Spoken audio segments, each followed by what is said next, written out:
Hello बच्चों। ये हम लोगों ने जो ऑनलाइन जेई मेन 9 अप्रैल 2013 को हुआ था वो टेस्ट किया था तुम लोगों का। फिजिक्स के डाउट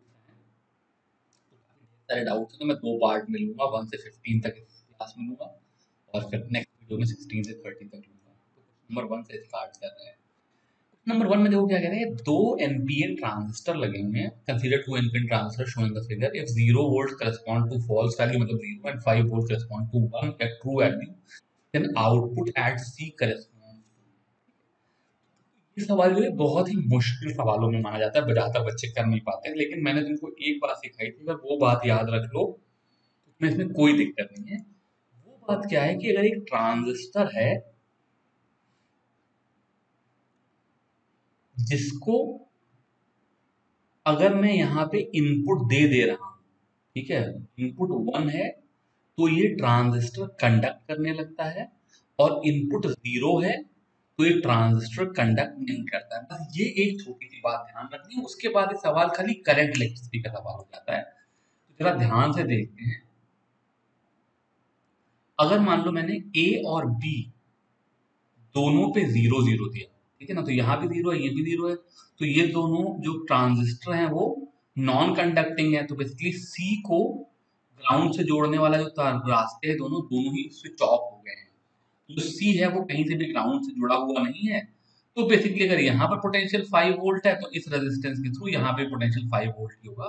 तो जो मेरा सी होगा वो 1 हो जाएगा। इसके अलावा चाहे मैं इसको 0 1 करूं, देखो क्या हो जाएगा, जैसे इसको 0 1 किया वैसे ही मैंने बी को कंडक्टिंग दे दिया, मतलब इसको +5 वोल्ट दे दिया। जैसे ही इसको मैंने कंडक्टिंग बनाया वैसे ही ये सर्किट कंडक्ट करने लगा, यहाँ से करंट फ्लो करके आएगा, सी से होकर के इधर से बी वाले ट्रांजिस्टर में जाएगा। तो मैं मालूम है ट्रांजिस्टर के अक्रॉस जो पोटेंशियल ड्रॉप होता है वो करीब 1 वोल्ट के आसपास का होता है। तो बेसिकली 4 वोल्ट का पोटेंशियल ड्रॉप इस रेजिस्टेंस पे हो जाएगा, सी का पोटेंशियल 1 वोल्ट हो जाएगा, और 5 वोल्ट के सामने 1 वोल्ट को हम लोग जीरो मानते हैं, तो मेरा आउटपुट जीरो हो जाएगा। सिमिलरली अगर मैंने ए को 1 दिया होता, बी को 0 दिया होता तो बात वही होती, तो भी आउटपुट 0 हो जाता। और अगर मैंने दोनों को 1 दे दिया होता तो भी क्या होगा, यहाँ पे कंडक्टिंग तो दोनों सॉल्व हो जाते हैं, तो भी सी का पोटेंशियल वही 1 वोल्ट के आसपास हो जाता, तो भी आउटपुट 0 हो जाता। एसेंशियली क्या है, जब तक ये दोनों ही ट्रांजिस्टर नॉन कंडक्टिंग है तभी सी जो है वो ग्राउंड से दूर है, तभी क्या कहते हैं आउटपुट 1 होगा या +5 वोल्ट होगा। अदरवाइज हमेशा जो वोल्टेज होगा वो जीरो के करीब आ जाएगा और आउटपुट जीरो हो जाएगा। तो 1 0 0 0 आया, जो कि नॉर गेट का आउटपुट है, इसलिए नॉर इसका करेक्ट आंसर है। नंबर 3 कह रहे हैं, two springs of force constant 300 Newton per meter and 400 Newton per meter spring are joined together in series. The combination is compressed to 8.75 centimeter. The ratio of energy stored in A and B. तो बेटा यहाँ पर क्या बात है, वैसे तो energy का जो फॉर्मूला होता है वो हाफ के एक्स स्क्वायर होता है, लेकिन क्योंकि ये दोनों चीजें सीरीज में जुड़ी हुई हैं इसलिए हम इसको चाहें तो चेंज करके फॉर्मूले में, because K X is equal to force होता है और इन दोनों स्प्रिंग को सीरीज में कंप्रेस करेंगे तो इस स्प्रिंग सिस्टम के थ्रू फोर्स कांस्टेंट हो जाएगा। तो मैं स्प्रिंग का एक दूसरा फॉर्मूला बना सकता हूँ, हाफ, अगर मैं x को एफ वाई के लिख दूं, f इज इक्वल टू के एक्स है, तो यहां से x को एफ बाई के लिख दूं, तो जो एनर्जी हो जाएगी पोटेंशियल एनर्जी वो हाफ के एक्स स्क्वायर के बजाय हाफ एफ स्क्वायर बाई के हो जाएगी। अब दोनों के लिए फोर्स तो सेम ही है, तो बेसिकली चाहे तुम जितना कंप्रेस करो हमेशा जो एनर्जी का रेशो होगा वो के इनवर्सली प्रोपोर्शनल होगा। चूंकि यहाँ पे के 3:4 के रेशो में है इसलिए एनर्जी 4:3 के रेशो में। क्वेश्चन नंबर 4 जो है ये ब्रूस्टर्स लॉ के ऊपर बेस्ड सवाल है, धीरे धीरे पढ़ते कहते हैं, person lives in a high rise building on the bank of a river 50 metre wide, across the river is a well lit tower of height 40 metre. तो ये आदमी यहाँ रह रहा है कहीं पर 10 मीटर ऊंचाई पर, अभी यहाँ थोड़ा बाद में आएगा, और यहाँ पर 40 मीटर की building. When the person who is at a height of 10 meter looks through a polarizer at an appropriate angle at light of the tower reflecting from the river surface, he notes that intensity of light coming from the distance x from his building is the least, and this corresponds to the light coming from the bulb at height y of the tower। ठीक है, तो मतलब basically कह रहे हैं कि अगर x से जो लाइट यहां आ रही है इसकी इंटेंसिटी लीस्ट है, और ये जो लाइट आ रही है इधर से रिफ्लेक्ट होकर कहीं वाई से, कोई दिक्कत नहीं हुई। The value of X and Y हमें बताना है। तो बेसिकली आइडिया क्या है कि जब हम लोग पोलराइजर से चीजों को देख रहे हैं तो घुमा घुमा करके जहां पे लाइट पोलराइज्ड होगी वहां पर इंटेंसिटी मिनिमम होगी। तो इसका मतलब बेसिकली ये जो एक्स और वाई है ये कुछ इस तरीके से हैं कि ये एंगल ऑफ इंसिडेंस और एंगल ऑफ रिफ्लेक्शन जो कि आई के बराबर होंगे वो tan I is equal to 4/3 का रिलेशन फॉलो करते हैं। तो अगर मैं यहाँ पर अपनी इक्वेशन लगाऊं तो अगर ये एंगल आई है तो ये वाला एंगल आई है, और इधर ये वाला एंगल आई है, ठीक है। तो अब ध्यान से देखो, अगर ये हाइट y है तो ये वाला हाइट मतलब बेसिकली लेंथ यहाँ पॉइंट से x से यहाँ तक की दूरी ये 4/3 y हो जाएगी, बिकॉज जो मेरा tan i है उसकी वैल्यू 4/3 है, ठीक है। ब्रूस्टर्स लॉ क्या कहता है, tan i is equal to mu. और इधर अगर ये हाइट 10 है तो ये जो x है इसकी वैल्यू हो जाएगी 4/3 ऑफ 10। तो 4/3 of y plus 4/3 of 10 is equal to 50 कर लूं तो यहां से आ जाएगा y plus 10 is equal to 50 into 3/4 जो कि करीब करीब आई थिंक 37.5 होता है। इसलिए y की वैल्यू 27.5 आ जाएगी, ठीक है। ये वाला ऑप्शन है। और अब अगर y की वैल्यू 27.5 है तो जो ये x दूरी है ये दूरी तो पहले से ही मेरी 4/3 इंटू 10 निकल करके आ गई थी जो कि करीब करीब 13.3 होती है, तो वो भी यहाँ करेक्ट होगी। तो इसका मतलब सेकंड वाला ऑप्शन। बेसिकली इसमें जो दिमाग लगाने वाली बात थी वो ये थी कि लाइट की इंटेंसिटी मुझे वहां दिखाई पड़ेगी मिनिमम जहां पे लाइट पोलराइज्ड होगी। तो पोलराइज्ड होगी तो जब पोलराइजर से पास ही नहीं कर पाएगी तो वहां पे इंटेंसिटी मिनिमम होगी, और वो तब होगा जब tan i is equal to mu होगा, यानी कि ब्रूस्टर्स लॉ फॉलो कर रहा होगा। क्वेश्चन नंबर 5 बहुत आसान सवाल था, मुझे पता नहीं कि क्यों लोग इसमें गड़बड़ किए। तो देखो क्या हो रहा है, मेरे पास एक स्फीयर है, ठीक है। इस स्फीयर में इन्होंने एक छोटा स्फीयर काट लिया। तो मान लो कैपिटल आर रेडियस का बड़ा स्फीयर है, जो छोटा स्फीयर है इसका डायामीटर कैपिटल आर है, इसका मतलब इसका रेडियस r/2 है। तो अगर बड़ा वाले स्फीयर का मास m है तो जो तुमने छोटी सी चीज काटी थी उसका मास m/8 हो जाएगा, बिकॉज मास जो होगा वो कहीं ना कहीं प्रोपोर्शनल टू आर क्यूब होता है, 10⁻³ होता है। तो ये जो छोटा वाला टुकड़ा है इसका मास m/8 हो जाएगा। तो जो बचा हुआ ये टुकड़ा है इस टुकड़े का मास 7/8 m हो जाएगा। अच्छा, अब मान लो हम लोग कहीं पे पास में इसकी वजह से फील्ड देख रहे होते तब तो हमको इस चीज को जैसे मान लो क्या कहते हैं, मान लो बड़ा वाला स्फीयर ऐसा है और उसके अंदर जो कैविटी है वो यहाँ रखी है, या ये कैविटी यहाँ रखी है, या ये कैविटी यहाँ रखी है। इससे फर्क पड़ता अगर मैं कहीं स्फीयर के पास बैठ करके स्फीयर को देख रहा था। लेकिन इन्होंने यहाँ पर कह दिया है कि जो ये पॉइंट पी है मेरा, it is a very very far of point, at a very far of point P की बात कर रहे हैं। तो वहां पर एक कैविटी कहाँ लोकेटेड है ये फर्क नहीं पड़ता। तो बेसिकली 7/8 मास के लिए एक्स दूरी पे जो पोटेंशियल हो जाएगा 7/8 इंटू जी, मतलब 7/8 m into G by X square हो जाएगा। तो G M by X square होना चाहिए पोटेंशियल। पोटेंशियल नहीं कहना, फील्ड पूछ रहे हैं, तभी तो एक्स स्क्वायर हुई, सॉरी गलती हुई। पोटेंशियल तो जी एम बाई एक्स होता, फील्ड पूछ रहे हैं तो फील्ड जो है वो G M by X square होनी चाहिए थी। यहाँ पे मास चूंकि m की जगह पर 7/8 m रहेगा, इसलिए थर्ड वाला आंसर करेक्ट। क्वेश्चन नंबर 6 कह रहे हैं a bullet of mass 10 gram and velocity 500 meter per second is fired into a door and gets embedded exactly at the center of the door। ठीक है भाई, the door is 1 meter wide and weighs 12 kg। It is hinged at one end and rotates about a vertical axis practically without friction। The angular speed of the door just after the bullet embeds into it। तो भाई क्या है, देखो मेरे पास देखिए दरवाजा है,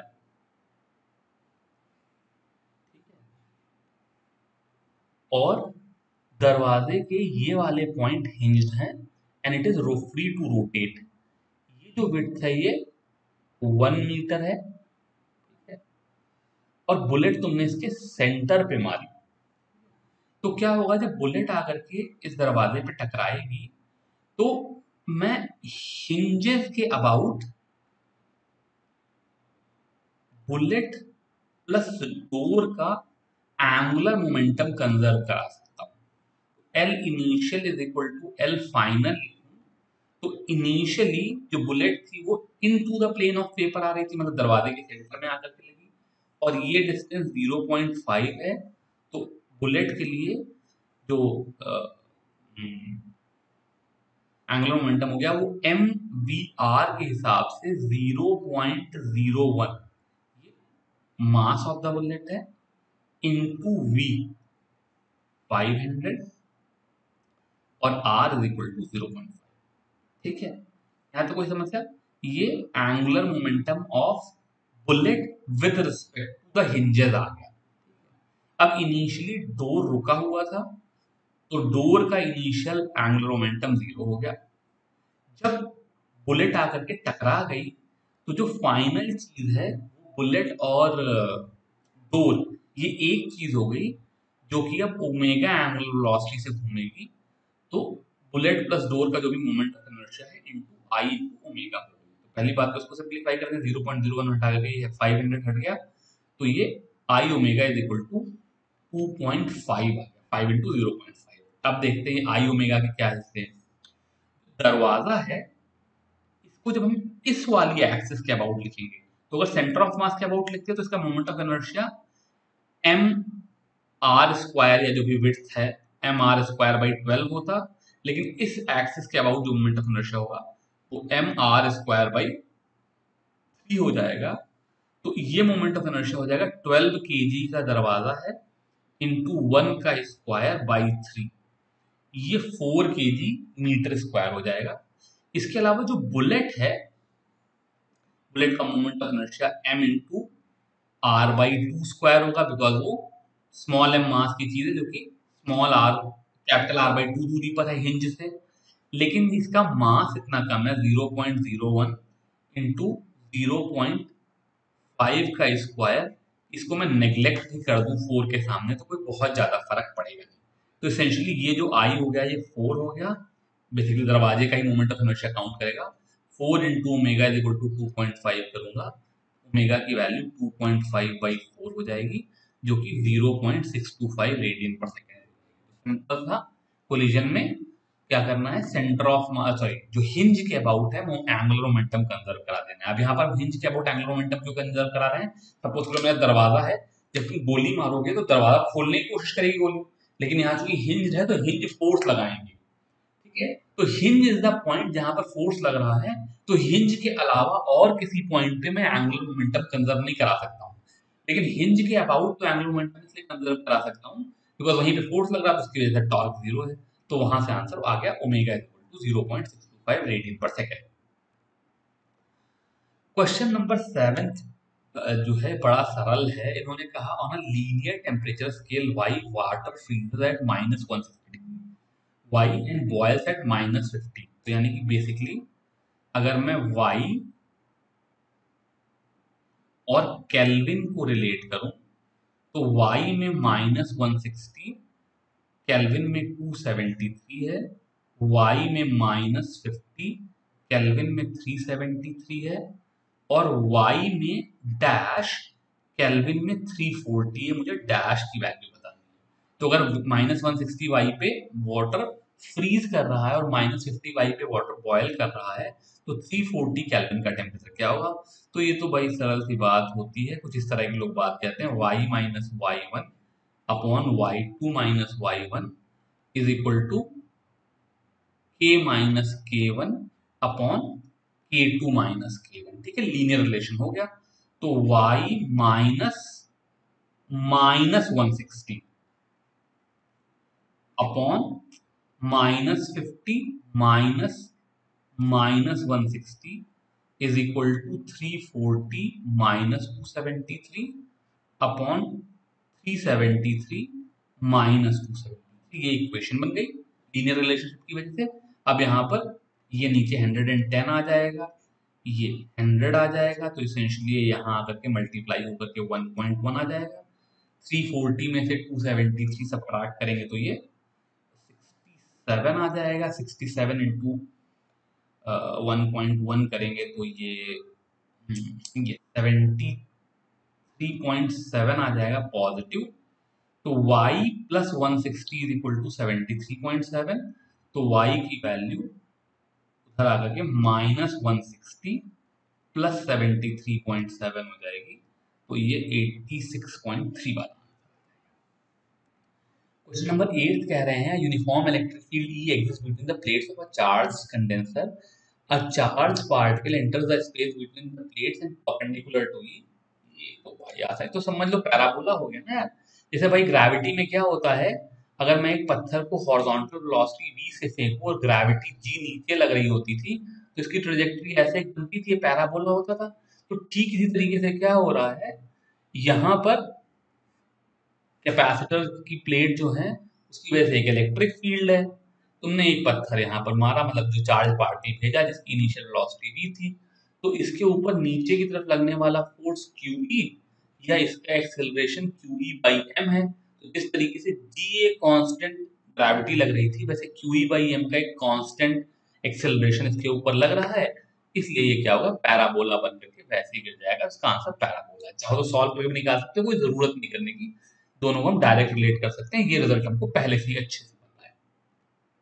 question number 9 कह रहे हैं photons of an electromagnetic radiation has an energy of 11 kilo electron volt. अच्छा, तो भाई ये तो तुमको थोड़ा सा अंदाजा होना चाहिए। हमें मालूम है कि 13 इलेक्ट्रॉन वोल्ट जो है वो लाइमन सीरीज की लाइन होती है, ठीक है। 13.6 इलेक्ट्रॉन वोल्ट लाइमन की लाइन है और वो अल्ट्रा वायलेट रीजन में होती है। तो 11 किलो इलेक्ट्रॉन वोल्ट का मतलब है कि अल्ट्रा वायलेट से करीब करीब 1000 गुना ज्यादा एनर्जेटिक। तो ऑब्वियसली ये इंफ्रारेड विजिबल को तो भूलिए और इसका आंसर एक्सरे हो जाएगा, ठीक है। पर ये वैल्यूज तुमको करीब करीब याद होनी चाहिए कि किस रेंज में क्या वेवलेंथ, क्या फ्रीक्वेंसी, क्या एनर्जी होती है अलग अलग रेडिएशन की, ये याद ही होनी चाहिए एक तरह से। यहाँ तुम लोगों ने रिलेट करके निकाल ली, पर याद होनी चाहिए। क्वेश्चन नंबर 10 जो है स्टेटमेंट 1 स्टेटमेंट 2 टाइप का है। स्टेटमेंट 1 में कह रहे हैं capillary is dipped in a liquid and liquid rises to a height h in it as the temperature of the liquid is rise the height h increases। ठीक है, तो भाई यही बात गलत होगी, क्योंकि तुम्हें मालूम है लिक्विड में टेम्परेचर बढ़ने से सरफेस टेंशन घटता है और जो हाइट होती है h is equal to 2t cos theta upon rho G R, ये रिलेशन होता है ना। तो यहां से अगर हम लोग देखेंगे तो सरफेस टेंशन कम होगा तो हाइट जो होगी वो कम हो जाएगी। और एक स्टेटमेंट 2 कह रहे हैं surface tension of the liquid decreases with the rise of temperature, ये सही है, ऊपर वाला गलत है, इसलिए statement 1 is false, statement 2 is correct. जैसे सब टेम्परेचर बढ़ाने पे कम होता है ना, तभी तो गर्म पानी में जब कपड़े धुलते हैं तो अच्छे साफ हो जाते हैं, जाड़े में इसीलिए कहते हैं कि पानी गर्मा करके कपड़े धो। फिर क्वेश्चन नंबर 11 कह रहे हैं equation of a carrier wave is a sin omega ct and modulated signal is a sin omega mt। Then the equation of amplitude modulated wave and the modulation index. तो बेटा ये तो फिर बहुत आसान सवाल है। एम्पलीट्यूड मॉड्यूलेटेड वेव क्या हो जाती है,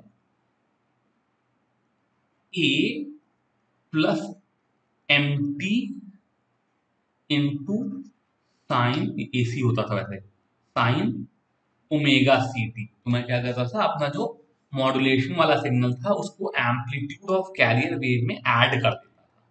तो यहां पर ये वाला टर्म हो गया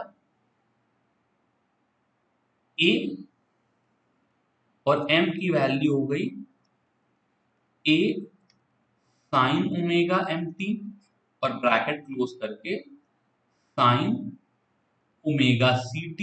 तो ये a कॉमन ले लूं तो पहली बात तो ये वाला फॉर्म हो गया और मॉड्यूलेशन इंडेक्स हो जाता था mu is equal to amplitude of modulation signal upon amplitude of carrier wave. तो ये दोनों ही a अपॉन a हो गए, इसकी वैल्यू 1 हो गई। तो क्वेश्चन नंबर 12 में कह रहे हैं लेटर ए इज कनेक्टेड। अरे यार ये सवाल तो नहीं पूछना बनता, चलो सब पूछ लिया कोई बात नहीं। कह रहे हैं letter A is constructed of a uniform wire with resistance 1 per centimeter, 1 ohm per centimeter.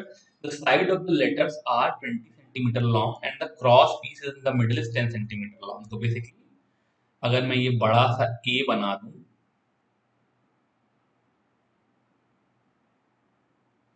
तो ये 60 डिग्री का एंगल बना दिया, बीच का हिस्सा 10 सेंटीमीटर का बना दिया, तो ये 10 सेंटीमीटर का, ये 60 डिग्री है, ये दोनों एंगल इक्वल होंगे यानी कि इक्विलेटरल ट्रायंगल। इसका मतलब ये 10 होगा, ये 10 होगा और ये 10 10 10 हो गया, टोटल 20 है, तो ये 10 होगा, ये 10 होगा।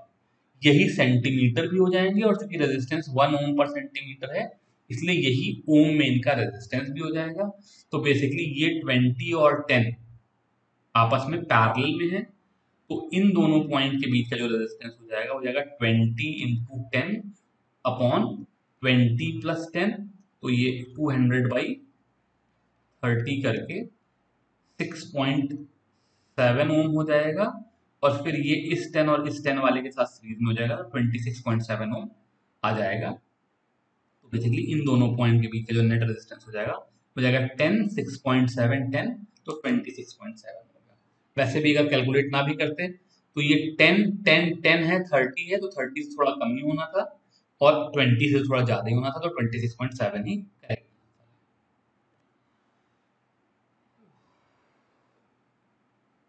गलत कुछ बटन लगता है, सॉरी। क्वेश्चन नंबर 13 कह रहे हैं an electric current is flowing through a circular coil of radius r, the ratio of magnetic field at the centre of the coil and at a distance of 2 root. भाई ये बहुत ही गलत बात है। NCERT में किताब में जिन चीजों के फॉर्मूले दिए उनमें वैल्यू तुम नहीं पुट करना चाहोगे तो कैसे काम चलेगा। हाँ, कोई अगर कॉइल होती है तो उसके सेंटर पे जो फील्ड होती है वो होती है mu naught I by 2r, और सेंटर से x दूरी पर जो फील्ड होती है वो होती है mu naught I R square upon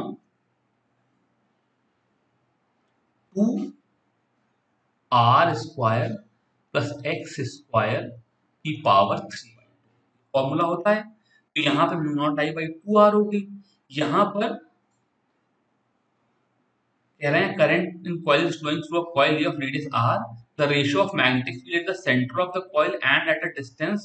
ओहो बेटा तुम्हारी गलती में मान गया क्योंकि यहाँ पे गलत लिखा हुआ at a distance of 2 root 2r from the centre, जैसे मिसप्रिंटिंग है, चलो बुरा नहीं माना। तो अब यहाँ पर कर लेते हैं, कोई बात नहीं। यहाँ पर आप डालेंगे तो R square plus X square की वैल्यू हो जाएगी are square plus 8r square, तो ये 9r स्क्वायर हो जाएगा और पावर 3/2 कर लेंगे तो ये आ जाएगा mu naught I R square upon 2 into 27r³ जो कि कट करके यहाँ पे r हो जाएगा, तो यहाँ पे बाई 27r हो गया, यहाँ पे बाई r हो गया, तो ये रेशो 27 हो गया। मिस प्रिंटिंग है, मैं अपने फाइल में करेक्ट कर लूँ।